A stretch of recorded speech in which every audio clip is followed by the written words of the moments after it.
This is the MixCoach Podcast, episode 122.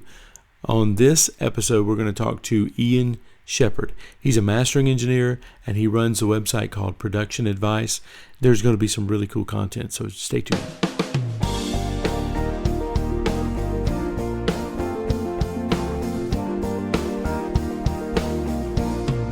Now, I know you're from the UK, but are you from Oxford? No, no, I'm just outside Cambridge. I only say it like that. There's this. It's a joke kind of rivalry between, because obviously Cambridge and Oxford are I think they're the oldest universities in the UK. Okay. And there's the Cambridge Oxford boat race. There's all this kind of.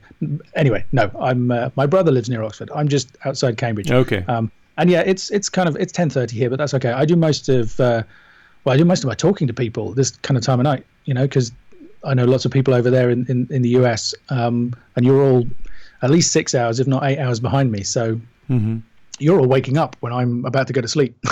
Yeah, I know the time difference thing was a killer, man. We almost never figured it out, I think.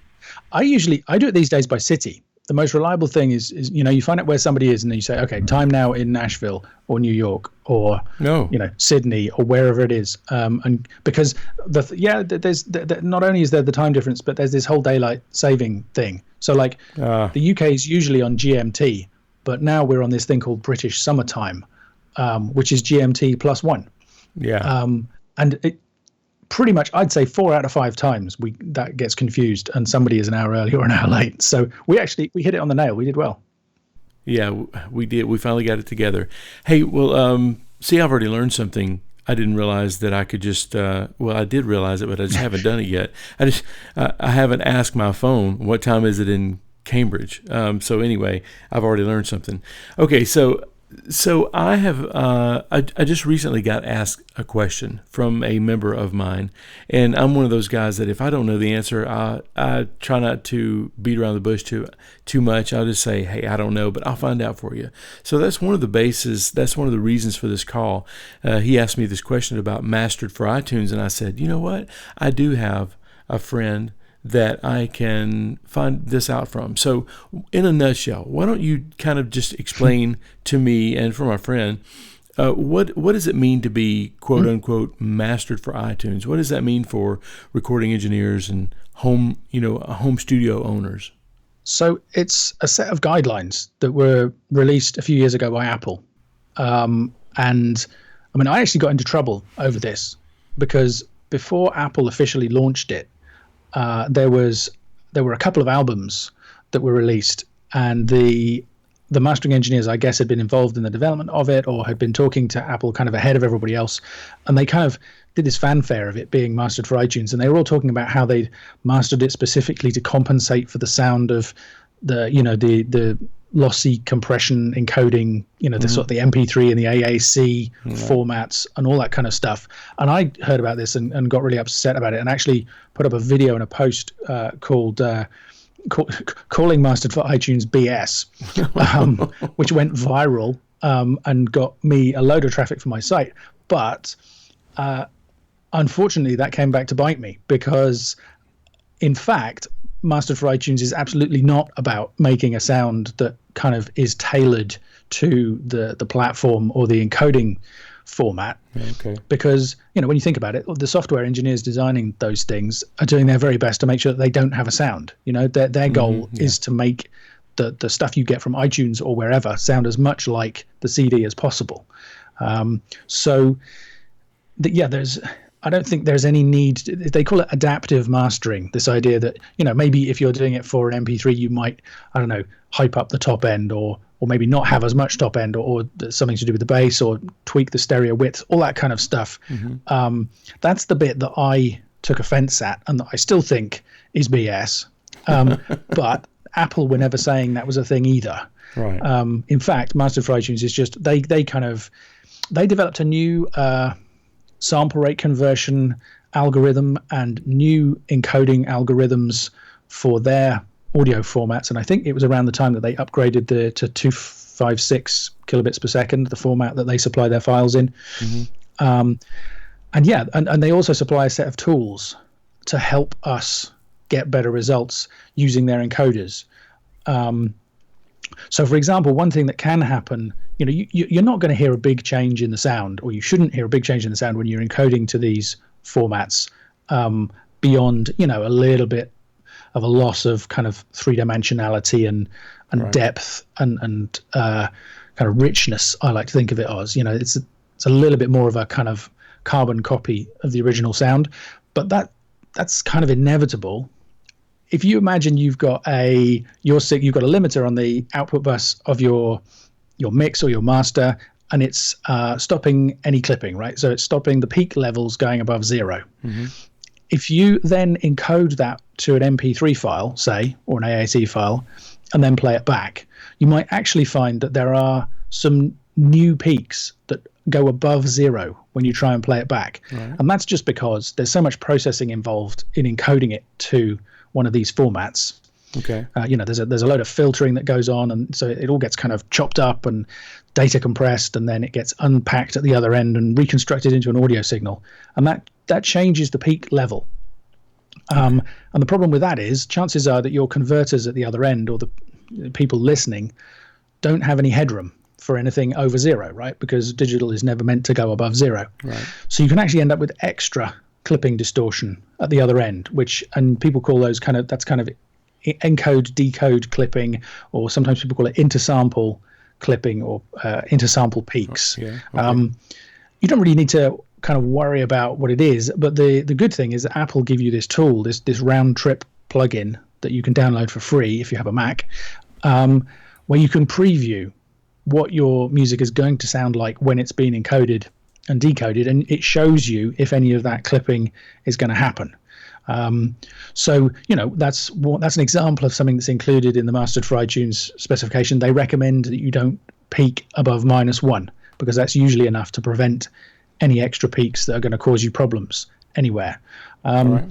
Other than that, it's pretty simple. They ask for you to use your original sample rate. So if it was done at 96 or at 48, or then to supply the files like that, rather than converting it down to 44.1, which is what it will end up as eventually. And they ask for a minimum of 24-bit files to be supplied. And all of those requirements are basically about just getting the best possible encode quality that they can at their end. I think, this hasn't been confirmed yet, but I think at some point they will flick a switch and say, probably when they release a new iPhone, and say, okay, everybody can now have high resolution audio, right, with the higher sample rates, and possibly higher bit depths. And what that means, because they've been collecting those files in those formats for 3 or 4 years now, they've already got a huge library of all of the stuff that's been submitted ready to go in that format. So I kind of think that's a kind of another advantage of them making this move. And that's basically it. As far as Master for iTunes goes, it's not even a set of standards that you have to hit. If you choose to ignore all of those recommendations, it's not like they're going to reject your music. Okay. They're just guidelines that you can follow, and this set of tools that you can use to double check how the music is going to sound. And the answer is pretty close to the original, and also what's going to happen to it technically. Well, I've never downloaded the round trip plugin, so tell me just a little bit more about it. Is it just a plugin that you put in line, like on your mastering bus, or do you have to like import like a mixed file and then listen back to it in another environment? Yeah, you can use it. It's an AU, an audio unit plugin, so you can use it in any Mac application that supports audio units. I think there's a free application they have if you don't already have that support. Some software will only use VST plugins, for example. There's kind of ways around that. So yeah, you just pop it in on the mastering bus, kind of last in the chain. Okay, so I'm still using Pro Tools 10, but with the newer versions of Pro Tools, can you just download this plugin and insert it? No, Pro Tools needs, last time I checked, it needs AAX, which is an Avid native plugin format. But I believe there are things called wrappers that there always used to be for the old RTAS plugins, so that you could convert VST plugins to RTAS, and I'm pretty sure those exist for the modern formats as well. I'm saying that I haven't actually checked the site in a little while. They may have released AAX formats, but I think one of the other little things is obviously it's another one of these tools that is Mac based. I think they like to keep they would like as many mastering engineers as possible to use Max. So maybe there's a little bit of a, reasoning going on there. So certainly you would be able to get it working in Pro Tools. Okay. All right. Well, hey, let me run something by you here. Okay. So when we're mixing, in home studios and such, sometimes there's not the budget's just not there to master. And so, see if this approach works. What I normally do is, like when I'm going through Ozone or something like that, I'll found the intersample peaking limiter on. I turn that on, and then I make my output to be -1, like 1 dB of headroom, and then I just try to mix it at K14. Is that good enough? If we had to go, sans mastering engineer, to be able to fit in that box that iTunes wants you to check to kind of make sure that it's good enough to be mastered for iTunes? Yes. Maybe this is the point where I should put in a kind of an important point about this. Okay. There's kind of 3 stages to master for iTunes. One is that you have to get the files in the right format, which is what we're talking about now. Mm-hmm. The second one is it needs to go through an approved mastering house, which can be a little bit tricky. I'm approved for it. I know several other people who are approved, but there's still kind of no official process that I'm aware of for you to get approved. They kind of come to you and say, would you like to be on this list? And you say yes, and then you go through this little process with them to get certified. So unfortunately, it's not like anybody can get the Mastered for iTunes badge in the iTunes store, because then you have to do stage 3, which is it has to be submitted by an aggregator that is signed up to Mastered for iTunes as well. So I mean, that's not a problem for most people. I think CD Baby and TuneCore and most of the the big names that people are aware of will be signed into that. So that's not such a big deal, although some of them do charge you a little bit extra. But in terms of actually just getting the quality, if that's your goal, is just to have Mastered for iTunes quality, then yeah, basically you just have to kind of meet the specifications. Now I've forgotten what the first part of your question was. Oh, I was just asking, if I just go about a mix, turning down the output gain by 1 dB and then turning intersample peaking on, is that going to be enough to override any of those peaks that happened that weren't there before you mastered? Yeah, there's kind of 2 parts to that. There's the dB of headroom, which I think is good, even if you don't have an intersample aware limiter. But yeah, enabling that option so that the limiter pays attention to intersample peaks is really good as well, because it'll make the limiter ever so slightly more aggressive, but it will reduce the chance of any overshoots. Now, the only thing I would say is that's not 100% guaranteed, because of course you can't ever predict for sure what the encoder and the decoder are going to do to the audio. So the other thing that I would advise is not to go over the top with the loudness. Because basically, I mean, if you play around with that Apple round trip plugin that we were talking about, what you find is that no matter how much headroom you leave, how much peak headroom you leave, setting that maximum output level, if you push the input hard enough, eventually you will start to see intersample peaks that go higher and higher and higher. So you just basically, the harder you push the signal up against digital zero, the more kind of into loudness war territory you get, if you like, the more risk of problems there are. So just to give you an extreme example, one of the first albums, in fact, the album that got me annoyed about Mastered for iTunes back in the day where I put my foot in my mouth, was I'm With You by Red Hot Chili Peppers. And that album has the Mastered for iTunes badge, but it actually produces intersample peaks that go 3 dBs above 0 at some points.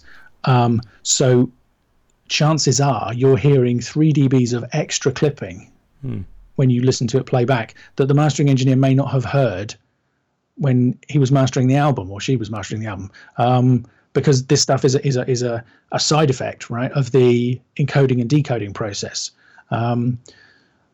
Maybe they should, if they've got the Master for iTunes badge, they should have been using the tools, so they should have known about that. And I guess they said, "Oh, we don't care. We want to make it loud anyway." Right. But that's a kind of, I'd say that's an extreme example of what not to do. Okay. Because the other thing is that, funnily enough, people get kind of the compression, the dynamic compression that we use in music production, confused with the data compression, the MP3 and the AAC compression that gets used for making files to be streamed online and to be downloaded. But there is the two interact. It's much harder to make a great sounding MP3 or AAC file if you've got hyper compressed loudness war material going in, because the basic process of that encoding is it analyzes the music and it goes, well, what do we think that you can't hear, and it throws away the stuff that you can't hear and keeps the stuff that you can hear. That's a kind of really simple idea of how it works. And when you think about it, the more level you throw at it, the more dense you make the signal going in, and the more squashed it is. Basically, you're taking away all the space that was in the sound. Right. Rather than some kind of lovely dynamic thing with lots of spaces and gaps and places where the data can crunch the numbers effectively. It's just kind of, if you take something like, I don't know, Oasis or some kind of full-on EDM where it's like a wall of sound. Mm-hmm. If there's no gaps and everything's there, the encoder kind of doesn't know what you can and can't hear, and it can't do as good a job. So you actually end up with worse sounding encodes, even down to that kind of that last dB that you were talking about. So it's kind of interesting how those two things interact. So I'm reading about where iTunes and Spotify are kind of changing their standards as far as how loud they play back material. And so the stuff that was mixed back in the day that was so loud and so flattened and overcompressed is now actually sounding not as good as more dynamic material. I actually don't think they're doing it because of the loudness war. I think the main motivation for them is just to give us a better user experience. Because I think it was the BBC. I saw a statistic saying that 27% of all complaints about stuff broadcast on the BBC is to do with the loudness of the sound. And usually that means changes in loudness. So people are having difficulty hearing things, or something is unexpectedly loud suddenly and they don't like it. And so that's a pretty significant hit of the complaints, of all complaints, if 27% of them are to do with the loudness. So in terms of making your users happy, for people like Spotify and Pandora and YouTube and everybody else, there's a big motivation to stop people being blasted unexpectedly by really loud music, or to stop them not being able to hear really quiet stuff whenever they can. And so that's what they're doing. They're measuring the loudness of files that we submit, and then they're saying, okay, well, we're going to play these all back at a similar loudness level.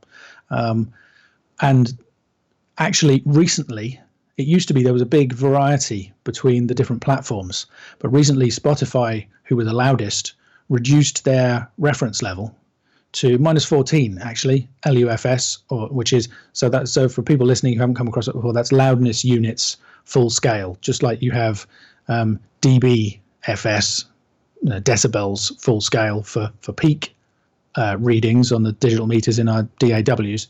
You have loudness units, and loudness units are just they're basically a more sophisticated version of RMS levels that people have probably come across, and they take into account the sensitivity of our ear. So RMS can be deceptive. Things with lots of bass will give you a higher RMS reading, so it'll look louder on the meters than it actually sounds to us.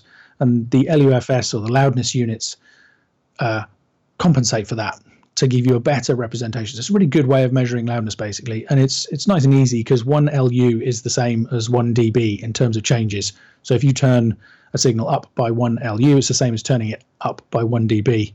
And it behaves just as you would expect. So now the streaming platforms are not using, Tidal are using LUFS to measure. So they use a loudness meter, an LUFS loudness meter for all the material. And let's say it comes in at -10 overall. they're using a reference level of minus 14, so they just turn it down by 4 dBs. And Tidal and YouTube don't turn stuff up. So if it's quieter, it stays where it is, and they just turn the loud stuff down. So that means it doesn't, if you take an extreme example, like say, the Red Hot Chili Peppers album that I mentioned, I'm pretty sure a lot of the songs on that measure minus 3 overall, which is very loud. They would get turned down by 11 dBs when they got played back. And that's why it has a benefit, if you like, in terms of the loudness war, because it means that providing you're at least around about minus 14 with the stuff that you submit, you don't need to worry about any of that other stuff sounding way louder, because it's going to get turned down. And actually, it probably won't sound quite as good, because the process of squashing that stuff to get it that loud in the first place on the CD, there are lots of compromises to the sound involved in that. So when it gets turned down, it's actually to their disadvantage and it's to our advantage. In fact, I was doing that literally today. I was just comparing some stuff that had been uploaded to YouTube, and I flicked across to some stuff that I've mastered recently, and it just jumped out at you because it just had that extra punch and impact to it. Anyway, so it's minus 14 for Spotify and Tidal. YouTube is minus 13. So, I mean, it's a dB difference. I don't think it's really worth worrying about. Pandora, last time I checked, was minus 16. All of these are rough figures, right? Because all of these streaming services use different ways to measure loudness. But it's pretty reliable. If you use, you can pretty much rely on it. And Apple Soundcheck as well, which is the one that's included on iPods and in iTunes, also is roughly at minus 16. So okay, so when maybe you can clear this up. So when you're talking about minus 16 LUFS, does that equivocate to like K16 or K14? Because that's kind of my gold standard these days. I have found that if I mix within 14 dB from the peak to the average, I'm usually pretty good. Because it's interesting you should ask that, because literally just a few days ago we recorded a new episode of my podcast, The Mastering Show, and it was a Q&A episode, and we had exactly that question. So John Tidy and Ian Stewart and I kicked that one around for about 15 minutes. I mean, the basic idea, the basic answer is yes. There's no direct correspondence, because the K system, which is Bob Katz's idea and has been around for much longer than the loudness unit system, uses RMS levels. So there's never going to be any exact correspondence between the two. But I think you won't go far wrong if you think that if you're using K14, then you're going to be in the minus 16 to minus 14 LUFS range. And if you use K12, which is the louder standard that he suggests maybe for mastering, you're probably at minus 12-ish LUFS. There's one kind of extra, we don't have to go into too much detail on this, but one other thing that people get confused about with loudness units, with LUFS measurements, is that they can be measured over 3 different timescales. So there's momentary loudness, which tracks the loudness level really fast. Then there's short-term loudness, which averages it over a 3-second window, and that's in my experience, that's pretty much equivalent to what you would see on a VU meter, an old style needle meter like the Klanghelm that you mentioned, or on an RMS meter. If people have got the Waves Dura meter, there's a ton of different meters that use RMS levels to help people judge loudness. So the short-term LUFS loudness is kind of closest to that. Then the other measurement they have is what they call the integrated loudness, where it's basically a kind of running average, if you like. So, let's say the loudest moments of your music go up to -9 and the quietest moments are at -20. The overall level is going to be somewhere in between there, probably -12 or -14-ish. So when we're talking about these, if you talk about the K system, let's say you're using K12 on a K system meter, that means that 0 is at -12 on the K system meter. So when your meters are reading 0, the RMS level of your music is around about -12. That's how it works. If you measure that on an LUFS meter, when the K meter pushes up to sort of +3, +4, that's actually getting up towards -8 on a normal meter. And you'll probably see a short-term loudness of around about -8 as well. When the K system meter is reading 0, you're probably going to see -12 on the short-term reading, and when it's down lower, so it's going to average around those things. Does that make sense? It is confusing to try and describe it. Yeah, it's a little confusing, but I guess I'm always looking for very practical things to use. So I don't like using my analytical brain when I'm trying to mix. So I guess in your opinion, is there a meter that I could mix through and just says, okay, if it sounds good and it looks good through this meter, you're probably okay? Well, if you'll forgive me a shameless plug, I have a meter that I designed, which is I thought you might. Which is called Dinah Meter, and it's actually a bit different to. Well, I think no. The first thing I should say is, even though I have Dinah Meter, which I designed myself, and which does, you can use it to aim for. The whole idea of it is if you get in the right zone with Dinah Meter, then you're good to go, basically. Mm-hmm. But I still use peak meters to make sure that I'm not going above -1. I still use loudness meters because they're useful. And I actually still like to have a VU meter up when I'm mastering, because that's how I was trained. I've used a VU meter for over 20 years now to judge loudness.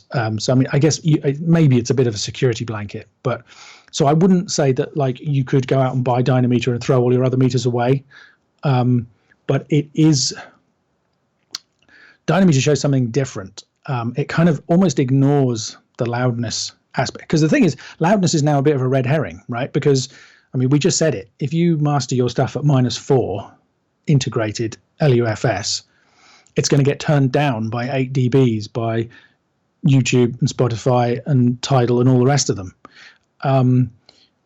So we don't really, we never did have any control over loudness because, the people listening would always use their volume control. Right. Radio stations used to process stuff. TV has always managed the loudness. So it's not the whole kind of thing of, louder is better. The whole loudness war really is a bit of a red herring. It's a bit of a myth because you can't really achieve very much. Maybe in the first sort of 10 or 20 seconds when somebody sticks something on, they go, oh, that's loud. But then they'll adjust the loudness so that it's comfortable, and then they'll forget about it. Right. And now that's even more true, given that most people listen online. YouTube is the #1 discovery source. It's really not under our control anymore.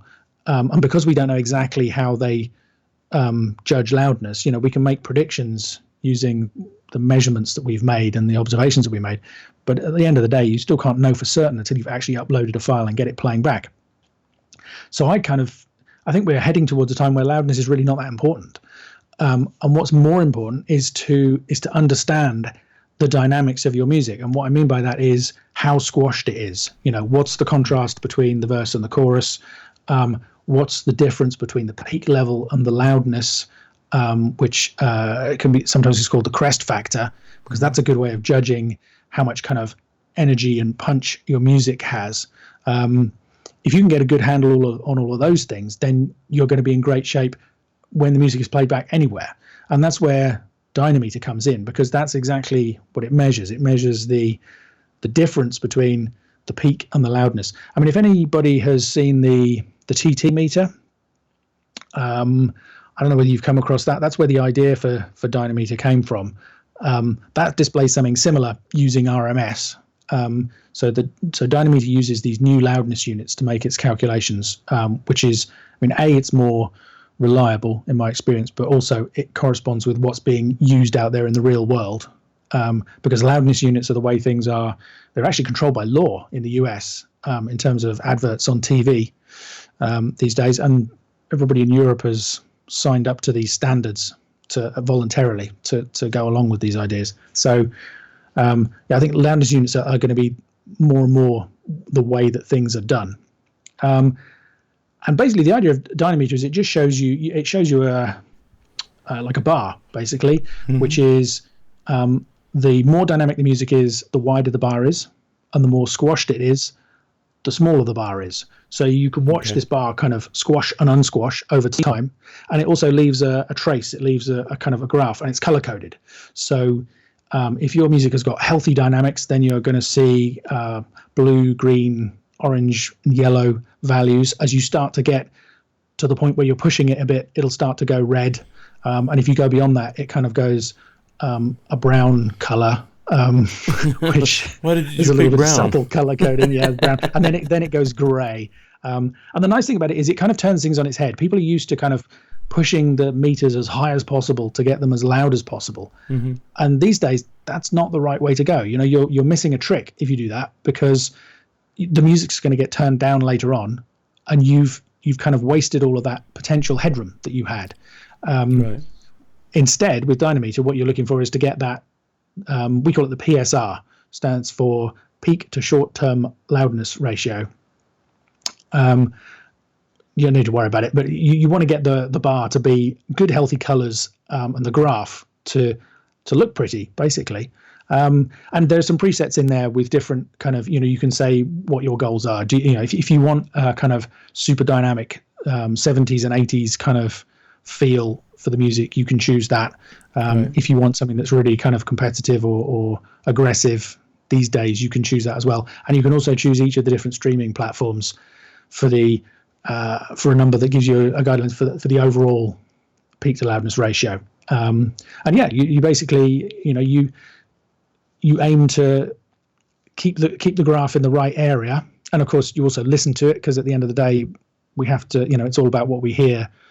Meters and stuff are useful visual aids. They're great ways to learn, but they're not, I'd always say choose what sounds right, not what looks right at the end of the day. Right. But if you get those two things balanced, then you can feel confident that when you upload the music, it's going to be played back as loudly as anything else on those platforms. And you're also making the most use that you can of the headroom that they provide you. Right. Yeah, I've been using Dynameter some when I'm in this. I'm in the throes of a mix right now, and I've been using Dynameter, and I'm really loving it. Hey, let me backtrack just a little bit. Now, just like you, I started mixing back on 24-track analog tape machines, and we would do our mixes to 1/4-inch tape machines, and a lot of people ask me, why. Or I've wondered, why does some of this older stuff sound better? Why was it so? Why did we not worry about loudness wars back then? And and so when I had a 24-track tape machine, all I really worried about was getting the tape set up so that when you pushed it to 0, it didn't distort, or it didn't compress too much. So if you're pushing your signal in and it's up around 0, you're good. You didn't care what the peak was, because I didn't even have a peak meter. I didn't care what it was. The tape machine was actually taking care of most of the peaks for me. So if things were like -4, then you just did what you could do, push the faders up, and make sure that it got the tape. Then you pushed it to 0. You did whatever you had to do to get it to 0 as much as you could.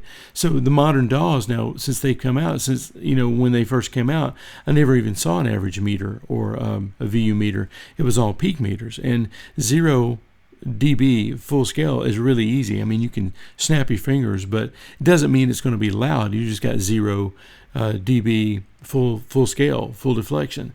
So I started realizing that a few months ago, or a few years ago actually, when you actually recommended the Klanghelm. I'd never really thought that I needed a VU meter again, but man, I've been using it on every mix since, and it's really changed the game for me. And as a matter of fact, that Klanghelm that you recommend, they've even updated it to where you can read peak and average meter, so it's really cool. To me, when you're mixing and you have confidence, and so you're liking what you hear, and your meters are verifying what you hear, then that gives me confidence, and you need confidence when you're mixing in some respect. So I'm sorry for rambling. Am I in the right ballpark to think that that's that kind of sums up what peak meters versus VU meters, and why we all need to look at VU meters and average levels when we're mixing? Am I in the ballpark? I think you absolutely are. I think there are so many things in what you just said that I agree with. I'm going to lose track of them all, but yeah, I mean that definitely. The funny thing is, back then, these days we kind of see all of that analog gear through rose-tinted spectacles. But if you talk to engineers who came up in that period, all of the classic engineers, they were begging for what digital gave them, which was, sound that didn't degrade over time the more times you played the tape.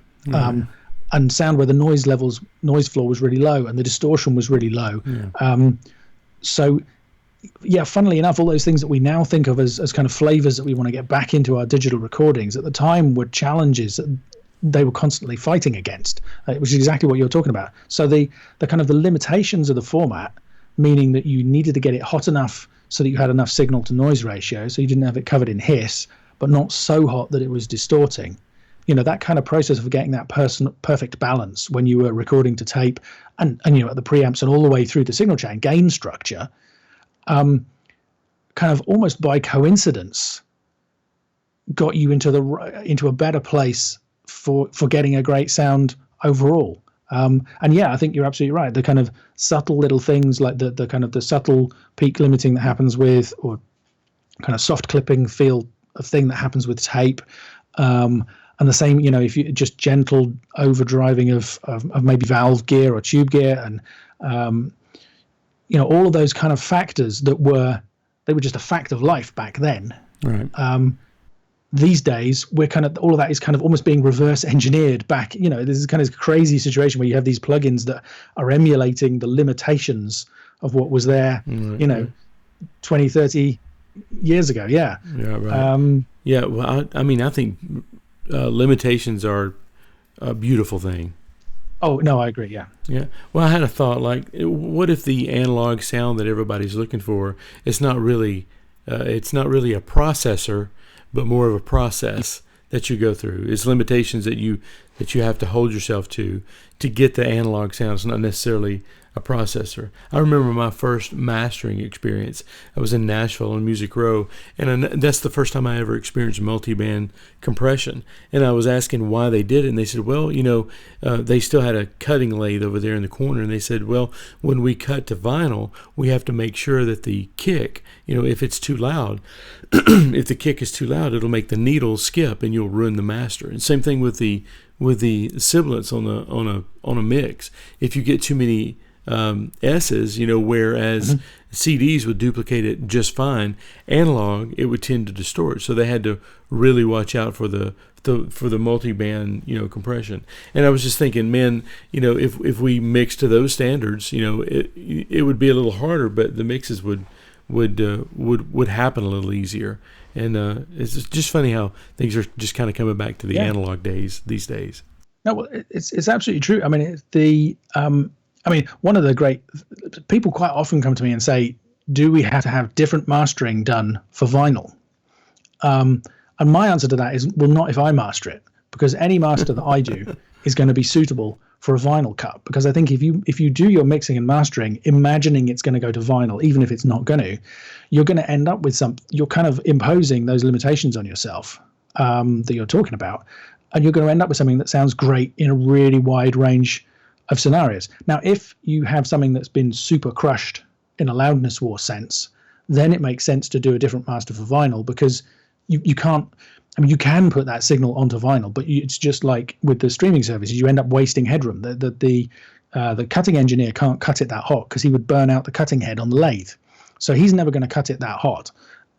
So it'll get turned down again. It's the same thing with the streaming loudness. So yeah, if you have a kind of a super hot CD master, then it makes sense to do a vinyl master with more space. But if you do a nice spacious mix to begin with in terms of the dynamics, that's going to sound great on vinyl and on CD and streaming and on its lossy encoded. It's going to work everywhere. Right. And it's funny, that was the other thing what you're saying there, is digital has effectively removed all of those limitations from what we record, which gives us complete freedom to make a balls up of it from start to finish, and actually what you need is some of those limitations back so that you can't mess it up. Is this kind of weird paradox kind of thing going on. Right. And I think about these limitations sometimes. I remember when I first got started, I used to wonder, okay, why is 10 songs the standard for a record?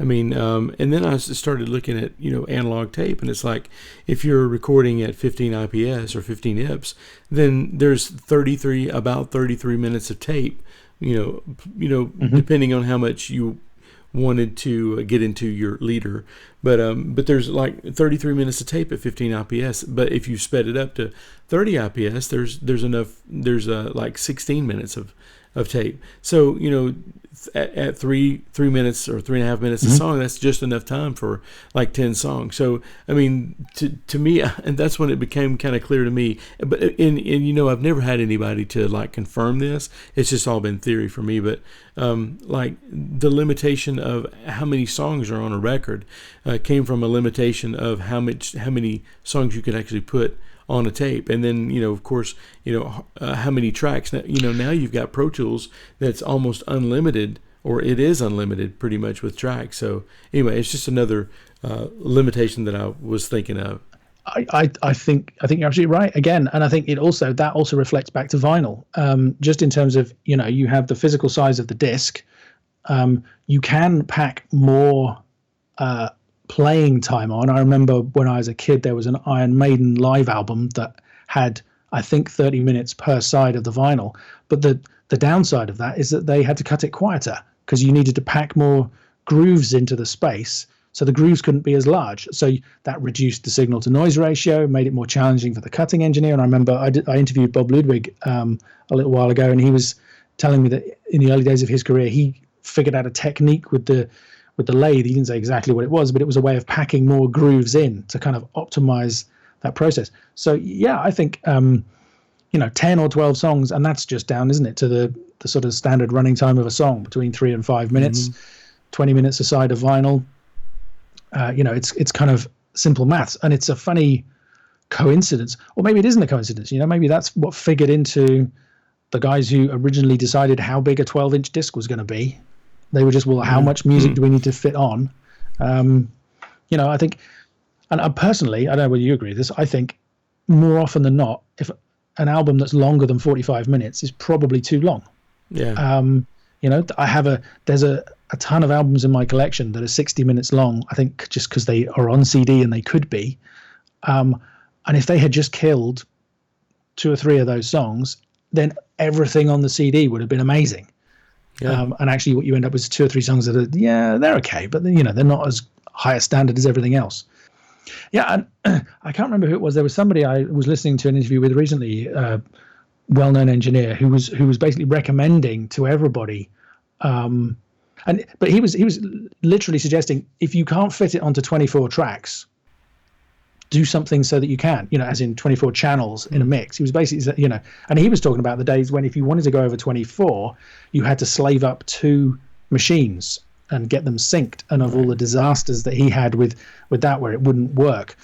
And he, at some point, I think he experimented with 48 track digital when they first came out, but ended up deciding 24 is the sweet spot. I think, so see, that's one of my big themes. When I talk about dynamics and loudness, I'm always talking about the sweet spot. And when I'm talking about EQ, I think there's an EQ sweet spot. I think maybe there's a running time sweet spot as well, in terms of people's attention and what they're, just how long you can sit and listen to an album and really engage with it.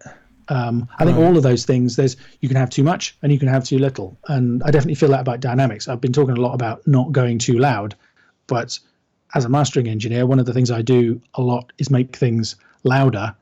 It's not loud for the sake of loud. It's getting it into the sweet spot where it translates to the widest possible range of listening situations. So it's going to work well in the car or on a phone or wherever it might be. I think I think a lot of these limitations, the level balancing we were talking about, finding that sweet spot between distortion and noise. I think a lot of these things is all about balance and about just finding the zone. Yeah, I agree, man. Man, this has been so much fun.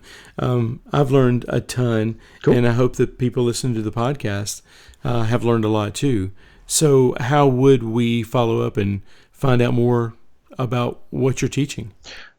Best way is just to go to productionadvice.co.uk. That's my site. Pretty much everything I have is available on there. They might also like to check out the podcast, which is themasteringshow.com. And I'm on Facebook and Twitter. You'll find links to those for me on the website. But if you're on Twitter, it's just at Ian Shepherd. So yeah, I used to say I'm always happy to answer questions from people, but honestly, I get so many messages these days. I struggle to keep up with everything. But I do love talking to people on there and answering questions when I can. So please come over and say hello. Well, that was a blast. Thanks again, Ian, for coming on. If you get a chance, go to Ian's website. It's productionadvice.co.uk. And you also check out his podcast. It's been at the top of iTunes ever since it launched. There's some really good stuff in there. It's called The Mastering Show. And also check out Ian's plugins too. They're really helpful. So thanks for listening, guys. Until next time, this is Kevin. See ya.